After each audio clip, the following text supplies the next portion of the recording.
Hey everyone, I'm Armor Gaming, welcome back to my channel, and welcome to a Monster Legend videos where I just basically want to share my thoughts.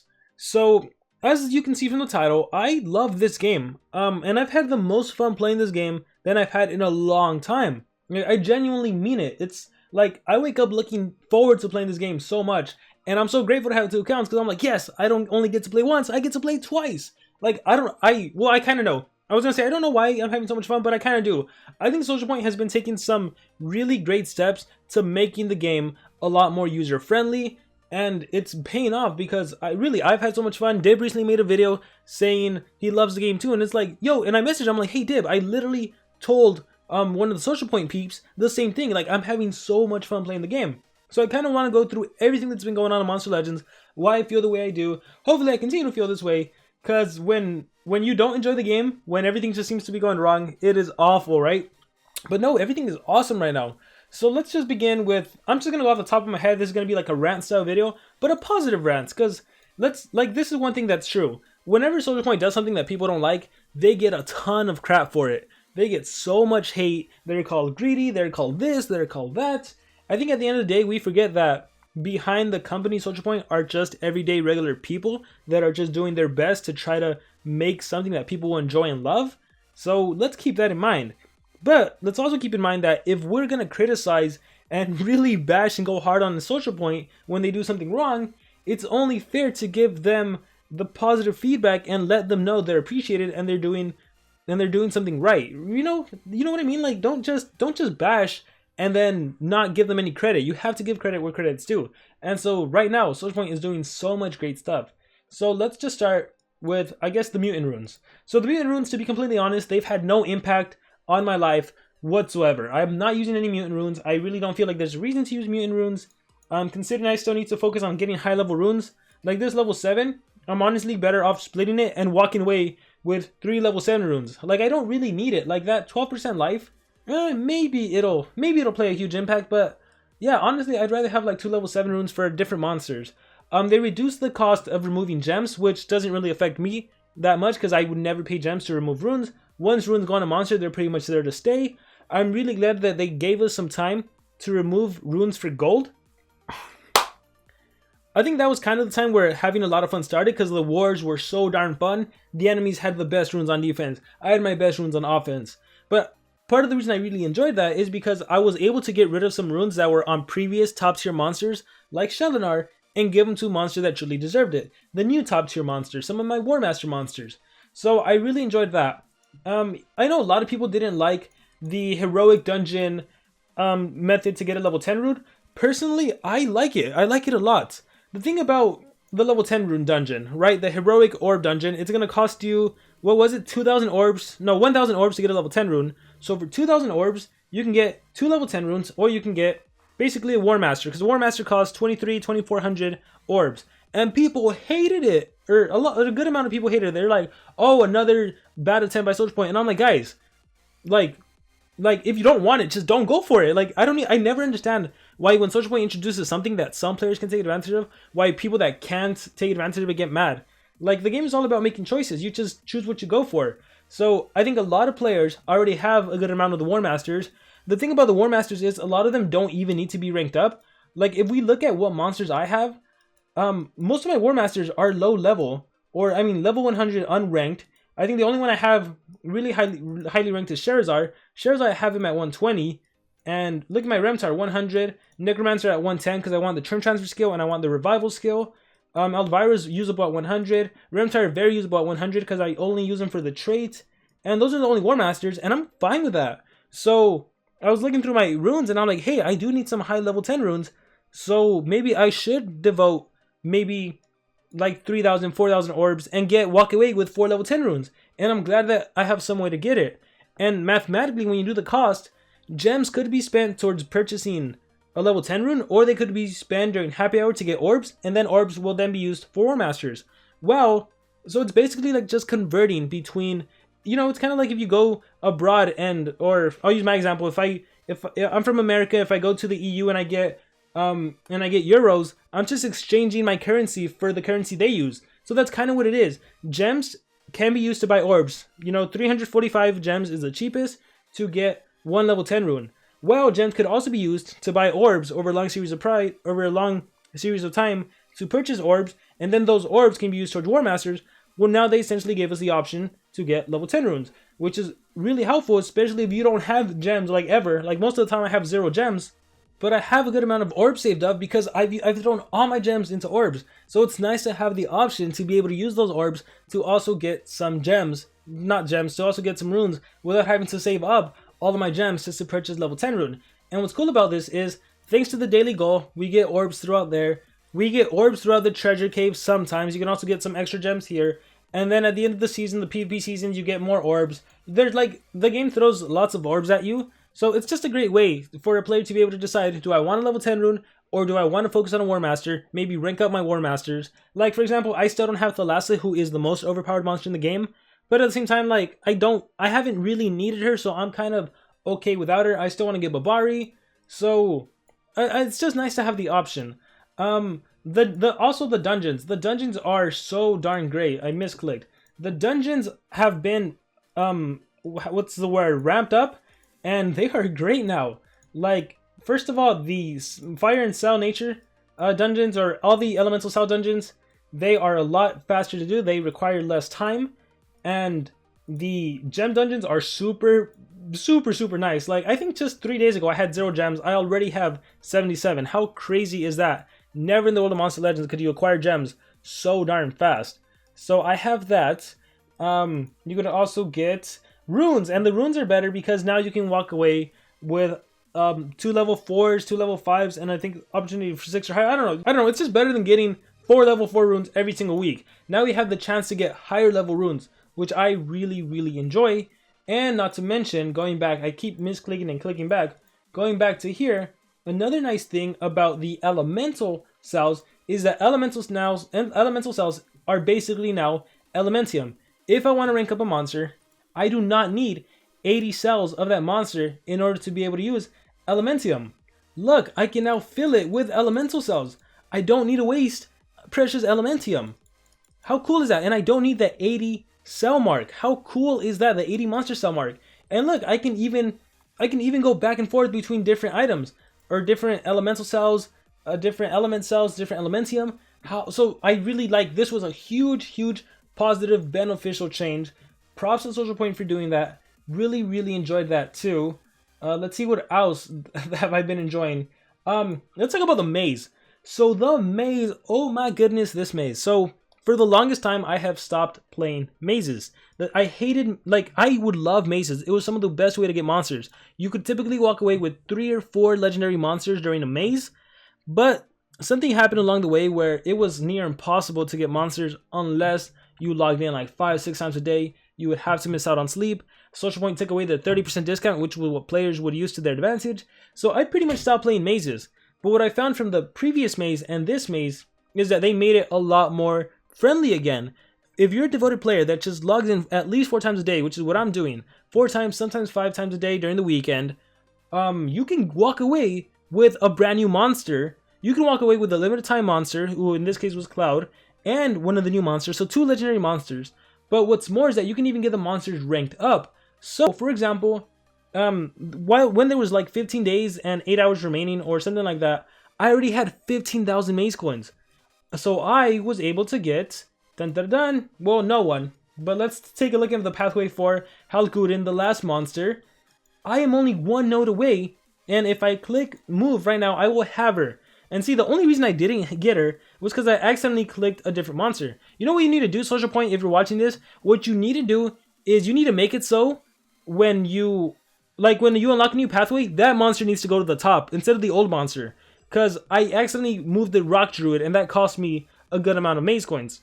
So yeah, when you unlock a new monster, let's move that monster to the top. Or let's lock it in place so that it doesn't always reset to the top. Because that's how I ended up misclicking, I think once or twice.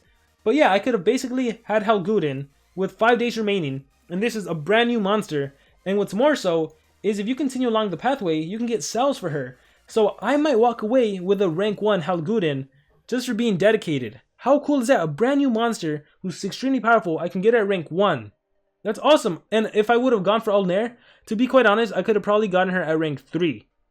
which is incredible because, yeah, in the old maze, you could have walked away with 3 legendary monsters, 4 legendary monsters. But what's more impressive, walking away with a rank 3 brand new monster or 3 or 4 old monsters? So I like the maze. It is very friendly. So if someone ever tells you that don't play the maze, it's not good, no, don't listen to them. The monsters in this case, they were very good. Helguden's extremely powerful dodge area trait. Old Nair, I personally really like. She has a skill that deals 70 thunder-based damage. She has a Shock Hater extra turn skill. Well, no, she gives herself Shock Hater, grants herself an extra turn. So then she can deal some massive damage. She does have an AoE Sunburn and an AoE Shock skill. But the thing about, I didn't go for Old Nair because the dodge area is just way too powerful to pass up. But the reason I like Old Nair, because you guys might think, oh, she's not needed, you know, Xyla and Voltic exist. Not necessarily. There are so many anticipation monsters in the game. You know, Faraday being the most prominent one. We have Taijin. We have Sting Westclaw. He's Earth. He can counter Xyla Voltic. We have Ragnarok. We have Necromancer. Those are easily obtainable by free-to-play players. There's so many anticipation monsters in the game that... Oh, and a new one's coming up in the team race that is basically a extra turn monster killer. Primarily a charmless killer, but just he can kill all extra turn monsters. So I was thinking about it, and I'm like, to be quite honest, Xyla and Voltic, their era is done for. Like, you're not going to see those monsters on defense. Because anytime there's a thunder restriction, if I see a Voltic on defense, I'm going to bring Faraday, and it's an easy win. So what I see in the future is that players are going to have to think outside the box. They're going to have to bring different monsters. Like Old Nair, a very powerful thunder-based monster. So yeah, like, because if on defense on Thunder, there's a Faraday on defense, you're not going to bring your Voltic or Xyla to attack. So you need a strong Thunder attacker. So that's where Old Nair comes in. So I did really want her. To be quite honest, I might even be able to get her. I'm not sure how much her individual single pathway cost. But now I'm going for that ranked up Helguden. So that's my thing. So yeah, the mazes are extremely friendly. Let's talk about the limited time progressive events. So let's see. Alcanine was one. I forgot the second one. Alcanine? I remember Alex Bone and Alcanine, and there was one more. So those I also didn't like doing because I'm like, oh, come on, we don't have enough time to actually finish the progressive island and get the monster for free. But what I decided to do one time is I decided to try during the event. I decided to do my 8-hour logins, and it was actually happening during the maze, which it still worked out. And I wanted to see how much could I reduce the cost of a monster if I really tried. What I found was that Alcanine, I was able to purchase him for 69 gems. Unfortunately, I only had 55 gems, so I wasn't able to get him. But if I really tried, I would have gotten a legendary monster for 69 gems, which is crazy, especially Alcanine, because he's a really good monster. If I would have had the gems, I would have gladly spent it, because if not, you would have to buy cells, and even during Happy Hour or during Monster Cell Week, you can get what, like, for 24 gems, 20 cells, or something like that. 14 gems, I think for 14 gems, 20 cells, whatever. It would never cost as low as 67 gems. So very, very cheap. I enjoy that a lot. Soldier Point is doing a lot more flash breeding events. The quest monsters, and this is basically the whole new era. And one of the reasons I've been enjoying the game is because all the new monsters being released are so darn good. They're even game changing. And I love that. I love that, like the old strategy of, hey, put 3 speeds on a monster. Make him go first. Deny. Easy, cheap win. I never liked that. It was so like, there is no strategy, right? There's no strategy. But now with the newer monsters, oh my goodness, there is so much strategy. If the enemy has a Dunraw on defense, what are you going to do? You can't just bring a Kihaku, a Ruby, and try to deny, because the Megaton will attract, Dunraw will attract all the single attacks to Dunraw. So a lot more strategy in the game. You know, positive effect, block is good. There's just so much. There's so much. Here, let me go on War. And that's another thing. War has been so much fun for me. I think the matchmaking has gotten a lot better. Even though, let me show you our war log.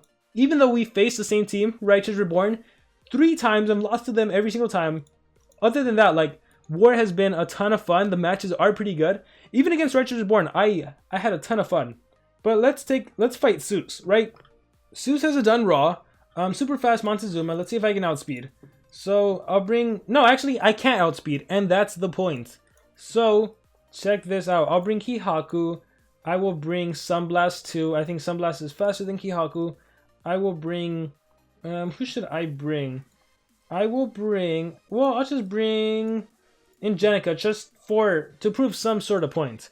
So we'll attack. Look, times 2 speed. Oh, I went first. Cool. I'm going to do Makosu to get rid of the Megatons, right?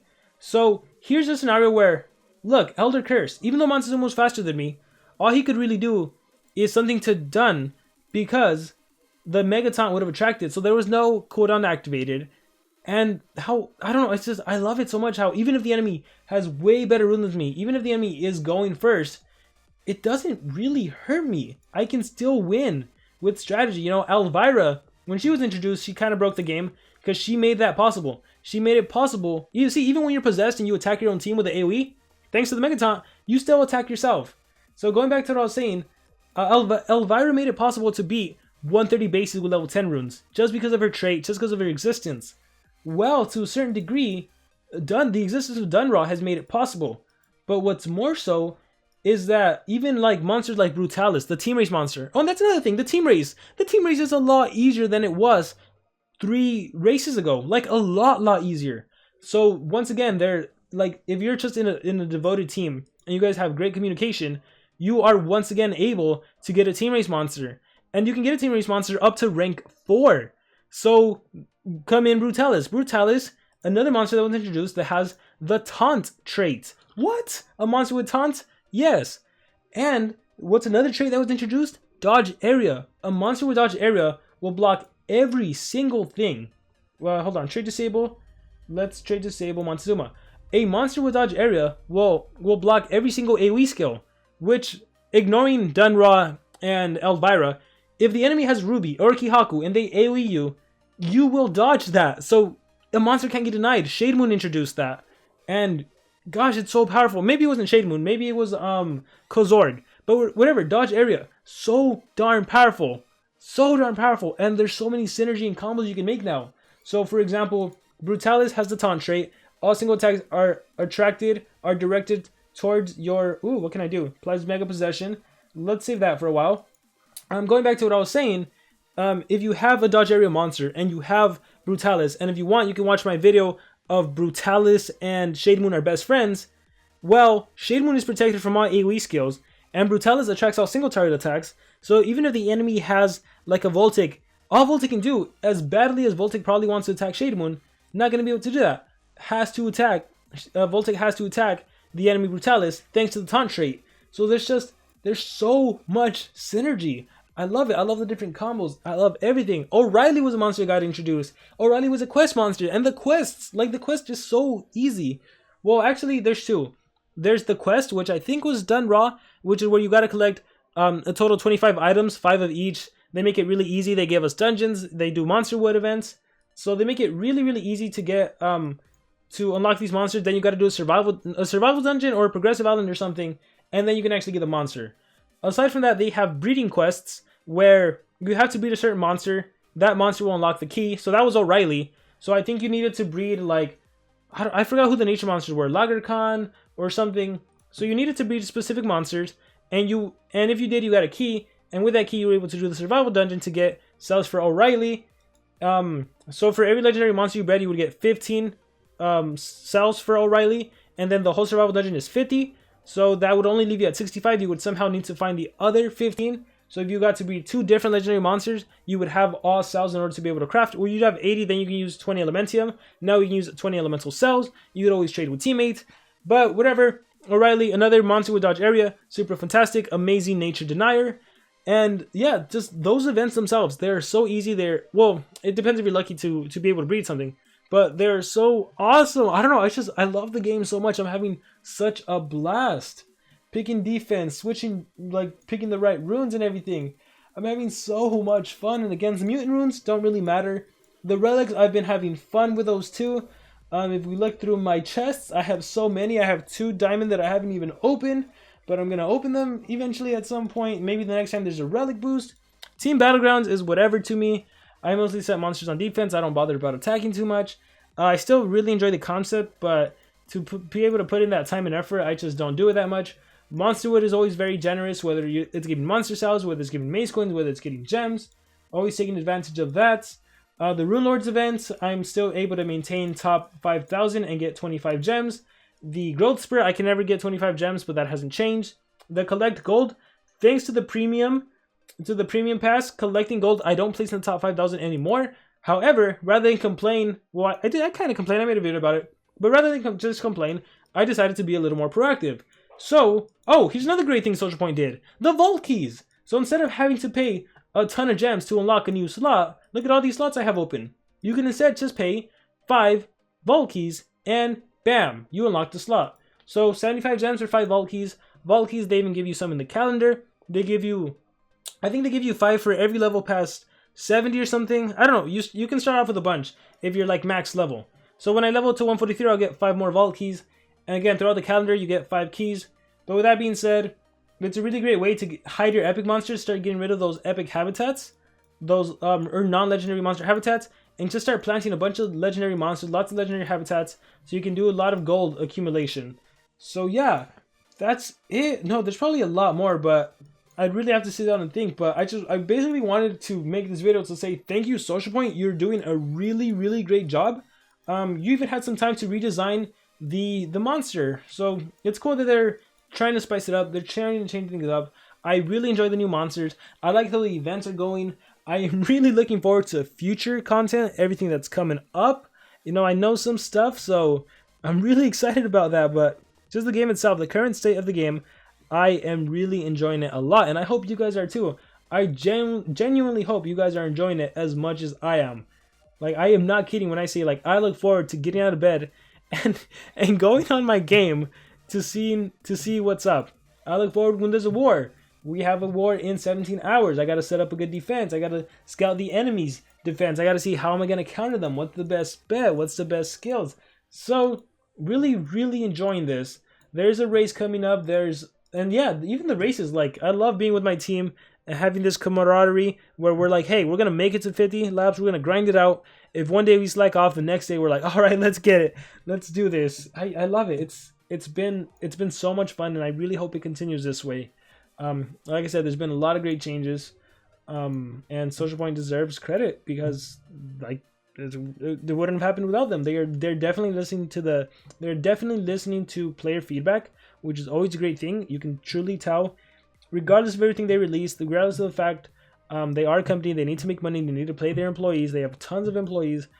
I think they truly do care about the player, and I just want to make this video expressing that I'm at a point right now where I genuinely love the game, and I look forward to making videos. I look forward to live streaming. I look forward to all of this.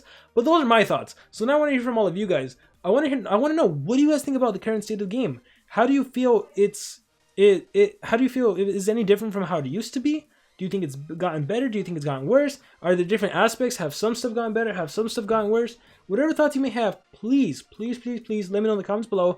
I'm going to do my best to reply to every single comment in one way, shape, or form, whether it's a thumbs up, whether it's a heart, whether it's an actual reply. So I'm really going to try to reply to all these because I also love player feedback. I want to know how you guys are feeling about everything and all that good stuff. So with that being said, this has been my opinion. Thank you all very much for listening to this super long video, even though there wasn't so much content in terms of gameplays and stuff. And also, may you all have a truly fantastic day.